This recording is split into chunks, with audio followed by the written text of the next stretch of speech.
பிரான்சில் உங்கள் வரி அறிவிப்பில் ஏதேனும் பிழைகள் அல்லது விடுபட்ட விவரங்கள் இருந்தால் அதனை வரி இணையதளம் மூலம் திருத்திக் கொள்ள வாய்ப்பு வழங்கப்பட்டுள்ளது. எதிர்வரும் 31ஆம் தேதி வரை பெரும்பாலானோருக்கு வரி மதிப்பீட்டு அறிவிப்பு அனுப்பப்படும். இதில் தொகையில் பிழை அல்லது வரி சலுகை விடுபட்டிருந்தால் உடனடியாக சரி செய்யலாம்.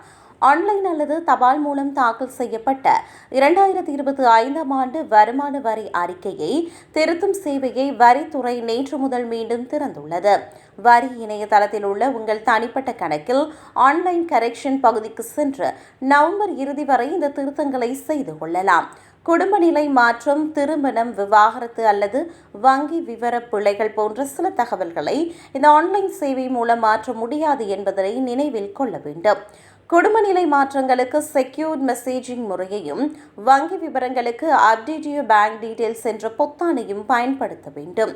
காகித வடிவில் வரி தாக்கல் செய்தவர்கள் தங்கள் கணக்கில் உள்ள செக்யூர் மெசேஜிங் மூலமாகவோ அல்லது தபால் மூலமாகவோ கோரிக்கை விடுக்க முடியும்.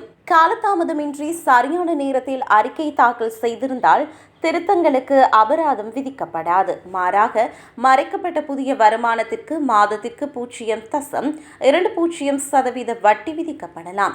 திருத்தத்திற்கு பிறகு வரித்தொகை குறைந்தால் அரசு பணத்தை திருப்பிக் கொடுக்கும். அதிகரித்தல் கூடுதல் தொகையை செலுத்த வேண்டியிருக்கும் என்று அறிவிக்கப்பட்டுள்ளது.